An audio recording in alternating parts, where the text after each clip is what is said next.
வணக்கம் நண்பா. இன்றைக்கி வீடியோவில் ராஜராஜ சோழனோட முழு வரலாறு தான் பார்க்க போகிறோம். ராஜராஜ சோழன் கொல்லப்பட்டாரா அல்லது இயற்கை மரணம் எழுதினாரா அப்படிங்கிற விஷயத்தையும் ஒரு ரகசியங்களை பற்றியும் முழுசாக நம்ம இந்த வீடியோவில் பார்க்க போகிறோம். வாங்க வீடியோவில் போகலாம். தஞ்சாவூர் அரண்மனை. மழை பெய்து கொண்டிருந்தது. மின்னல் அந்த இரவில் ஏதோ தவறு நடக்கப் போகிறது என்று உறுதியது. மர்ம கொலை, அதாவது சோழ நாட்டின் வீர இளவரசன் ஆதித்ய கரிகாலன். அவர் தனியாக இருந்தார். அவரை நம்பியவர்களே அவரை சுற்றி நின்றார்கள். ஒரு நொடியில் இரத்தம் சிந்தியது. சோழ சிம்மாசனம் வெறும் இரும்பு அல்ல, அது இரத்தத்தில் கட்டப்பட்டது. அடுத்த நாள் அனைவரும் அதிர்ச்சி அடைந்தனர். அரண்மனை முழுவதும் அதிர்ச்சி. சுந்தர சோழன் உடைந்து போனார். குந்தவை அமைதியாக இருந்தாள். ஆனால் அவள் கண்களில் தீ இருந்தது. குந்தவையின் சந்தேகம். குந்தவை மெதுவாக சொன்னாள், இது சாதாரண கொலை அல்ல, இது அரசியல் கொலை என்று. குந்தவை யார் என்று தெரிகிறதா? ராஜராஜ சோழனின் சகோதரிதான் குந்தவை நாச்சியார். நிழலில் இருந்த பெயர் ஒரு பெயர் மெல்ல மெல்ல கிசுக்கப்பட்டது. அடுத்த அரசன் உத்தம சோழன் என்று. ஆனால் அதற்கு என்று சான்று இல்லை. அமைதியான புயல் அங்கே நெருங்கி கொண்டிருந்தது.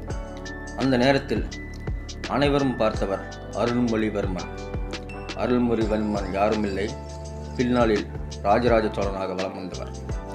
அவர் கோபப்படவும் இல்லை, அவர் அளவும் இல்லை. அவர் யோசித்துக் கொண்டிருந்தார். அருள்மொழிவர்மனின் வார்த்தைகள் ஒவ்வொன்றும் தீயாய் கக்கின. உண்மை வெளியில் வரும், ஆனால் அவசரம் வேண்டாம். தன் சகோதரனை கொன்றவர்கள் நானே கண்டுபிடிப்பேன் என்று வைராக்கியத்துடன் முழங்கினார். இதுதான் அவனை வேறுபடுத்தியது. அவன் காத்திருந்தான். சிங்காசன முடிவு அனைவரும் எதிர்பார்த்தது.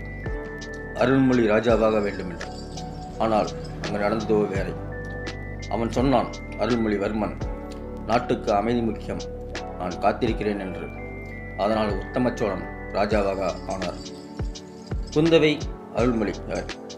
குந்தவை கோபமாக தன் அண்ணனிடம், நீ என்ன அமைதியாக இருக்கிறாய்? அதற்கு அருள்மொழி கூறினார், இது நமக்கு நேரம் அல்ல, உண்மையை கண்டுபிடிக்க வேண்டிய நேரம். இங்கே ஒரு ரகசியம் ஆரம்பித்தது. மறைமுக விசாரணை. அருள்மொழி தனது நம்பிக்கையான மனிதர்களை அனுப்பினார். உளவாளிகள், ரகசிய தகவல் சேகரிப்புகள் என்று. ஒரு விஷயம் மட்டும் தெளிவானது, இது வெளிநாட்டு சதியல்ல, இது உள்ளக துரோகம். குடும்பத்தில் பிளவு. அரண்மனை இரண்டாக பிரிந்தது. உத்தமனை ஆதரவிப்பவர் ஒரு பக்கமும் அருள்மொழியை ஆதரவிப்பவர் ஒரு பக்கமும் என்று. சோழ நாடு அமைதியாக இருந்தாலும் உள்ளே ஒரு தீ எரிந்தது. அதுதான் துரோகம். அடுத்தது